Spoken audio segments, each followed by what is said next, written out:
دوستان عزیز، میخواهید که زبان روسی را خیلی زود آموزید. این طور باشد از اودیو کتاب ما استفاده برید و با کمک این کتاب زبان روسی را آموزید. کتاب ما از گراماتیک، словарь، разговорник، دیالوگ ها با زبان تاجیکی و با زبان روسی عبارت است. کتاب برای همه تلفن می شود: اندروید، آیفون، پلانشت و حتی که در کامپیوتر نیز استفاده برده می توانید. اگر خواندن کتاب به شما معقول نباشد، اگر شما می توانید اودیوی او را گوش کرده این کتاب را پر آموزید. برای خریداری کردن این کتاب به همین نمره که در اکران معلوم است با طریق واتساپ، تلگرام، ایمو و وایبر مراجعت کنید. اگر معلومات به شما کم تری کند، سلکه که در اپیسانی آن همین ویدیو هست از همونجا شما درباره کتاب پر معلومات گرفته می توانید. ما انتظار درخواست های شما هستیم. السلام علیکم دوستان عزیز، خوش آمدید به کانال ما و به درس زبان روسی ما. اگر شما در کانال ما اولین بار باشید حتما تکمه پادپیس رو باز کنید. درس امروزه ما 1000 لغت روسی تاجیکی قسم 4. خب تیار باشید، سر میکنیم. край, край, کنار,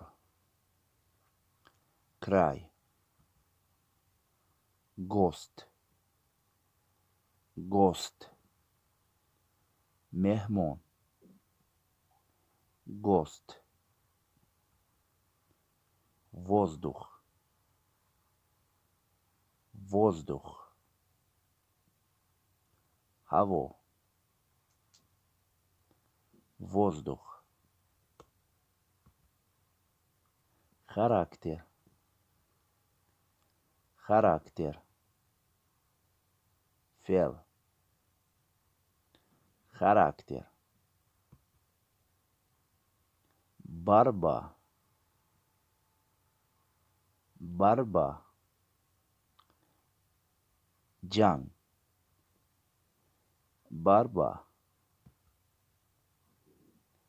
использование, использование, استفاده بردن, использование, размер, размер, اندازه, размер, образование, образование, تعلیم, образование, мальчик, мальчик, پسر بچه, мальчик, кровь, кровь, خون, кровь, район, район, ناحیه,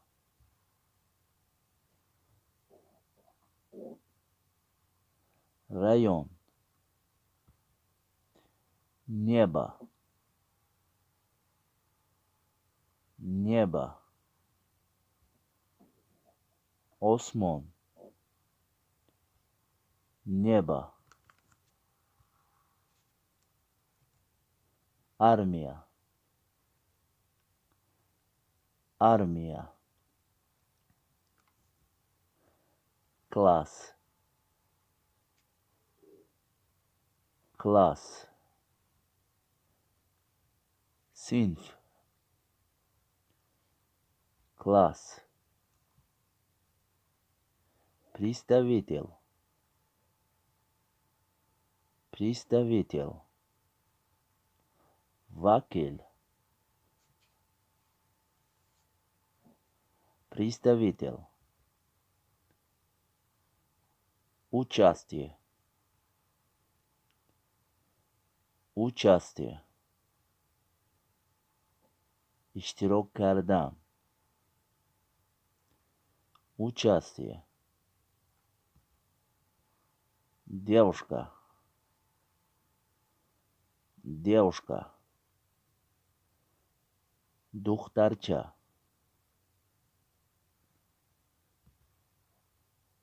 девушка политика политика siyosat политика герой герой kahraman герой картина картина расм картина доллар доллар спина спина миллион спина территория территория худуд территория пол пол джинс пол поле поле дождь поле изменение изменение تغییر دادن изменение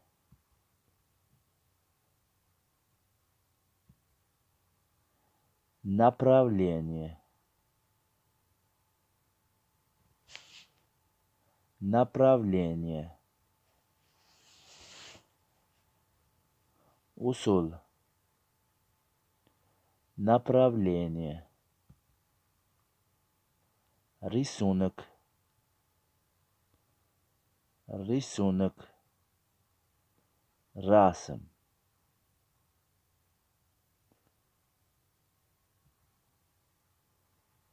течение течение جریان церковь церковь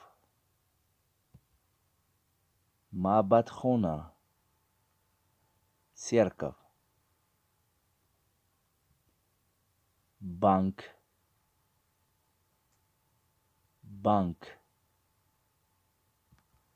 сцена сцена сахна сцена население население ахоли население большинство большинство бисёры большинство музыка музыка суруд правда правда حقیقت правда свобода свобода озоди свобода память память хотира память команда команда гуру команда союз союз اتفاق врач, врач, шифокор, врач,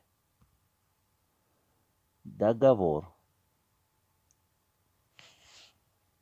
договор, шартнома, договор, дерево, дерево, дарахт,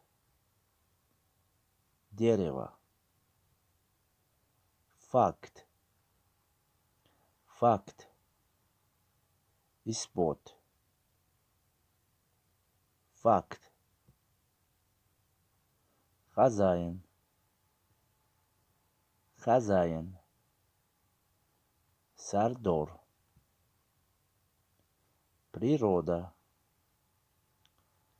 природа, табиат, природа, угол, угол, кунж, угол, телефон, телефон, позиция,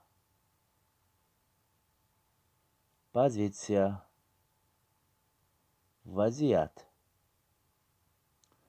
позиция, двор, двор, خونه زمینکی یا که قصر двор писатель писатель нависанда писатель самолет самолет объем объем род род авлод род солнце солнце офтоп солнце вера вера бовари вера берег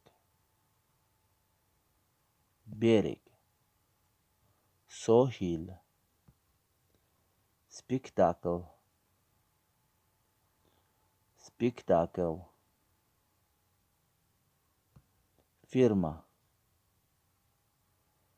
фирма стул стул دوستان عزیز، در همینجا درس ما به آخر میرسد. من فکر میکنم که شما خواسته خود را گرفتید، یعنی درسی که میخواستید گرفتید، اون سوال هایی که داشتید از همین درس جواب گرفتید. اگر این طور نباشد حتما فکر و سوال خود را در کامنتر نویسید، من حتما به شما جواب میدیم در روزهای نزدیک. البته درس معقول شده باشد لایک هست، لایک پخش کنید و سوال داشته باشید تکرار نمیگویم در کامنتر نویسید، من به شما جواب میدم. تا درس های دیگر در پناه خدا باشید. خود و نزدیکانتان را احتیاط کنید و برای آموختن زبان روسی از این هم بسیارتر کوشش کنید و خدا خواهد در روزهای خیلی نزدیک شما زبان روسی را می آموزید. خیر، من با شما لطفالله مراد بودم. خیر خیر.